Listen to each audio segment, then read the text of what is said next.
ஆயிரமே இன்றைக்கி வந்து பார்த்திங்கன்னா நமக்கு இந்த பூஜை டோர் கொடுத்துருக்கோம். ஆல்ரெடி எல்லா டோரும் வந்து மெலமன் சிலை போட்டோம். நேற்று நாங்கள் வீடியோ போட்டிருக்கோம். கபோர்டு எல்லாமே போட்டோம். இந்த சிலையை வந்து பார்த்திங்கன்னா நமக்கு மிஷின் கட்டிங் தான் கொடுத்துருக்காங்க.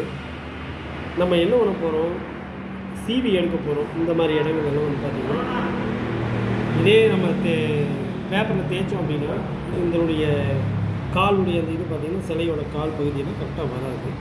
அதனால் நம்ம வந்து பிளேடை வந்து வச்சு பிளேடுங்கிற டூல்ஸ் வச்சு நம்ம வந்து சிவி எடுக்கணும். சிவி எடுக்கும்போது இந்த மாதிரி சின்ன சின்ன மேடு பள்ளம்லாம் பார்த்திங்கன்னா கட் பண்ணி எடுத்துக்கலாம். இது சீவனதுக்கு அப்புறமா வந்து பார்த்திங்கன்னா நம்ம பேப்பர் வந்து 220 நம்பர் வாட்டர் மாதிரி வச்சு தேய்க்கணும். தேய்க்கும்போது நமக்கு இந்த கால் தடவை இதெல்லாம் வந்து பார்த்திங்கன்னா நகை எல்லாமே வந்து இந்த சேரீயோட டிசைன் நகை டிசைன் எல்லாமே கரெக்டாக நமக்கு க்ளியராக கிடைக்கும். இந்த வீடியோ வந்து பார்த்திங்கன்னா நாளைக்கு உங்களுக்கு சாண்டிங் சீலெல்லாம் நம்ம அடித்ததுக்கப்புறம் உங்களுக்கு இந்த வீடியோ போடலாம். இன்றைக்கி வந்து பார்த்திங்கன்னா இது சிவி எடுக்கிற வீடியோ உங்களுக்கு போட்டோம். பேப்பர் வந்து பார்த்திங்கன்னா 320 நம்பரில் தான் நம்ம இந்த பிளேடு தீட்டணும். அப்போ தான் நமக்கு வந்து சைனிங்காக வரும். இல்லாட்டி நம்ம 100 நம்பர் இந்த மாதிரி வாட்டர் மில்லில் தேய்க்கும் போது பிளேடு வந்து இந்த ஷார்ப்னஸ் வந்து ஷார்ப்பாக இருக்காது. அது கொஞ்சம் பார்த்தா ஹார்டாக இருக்கும். அதனால தான் நம்ம வந்து 320 நம்பர் பேப்பர் நம்ம தேய்க்கணும்.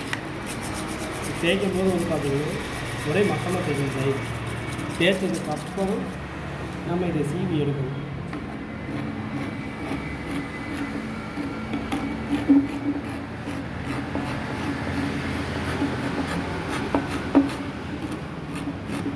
அதே மாதிரி பிளைடு நமக்கு சீவும் போது கரெக்டாக அந்த சிலைக்கு தகுந்த மாதிரி நம்ம சீவி எடுக்கணும்.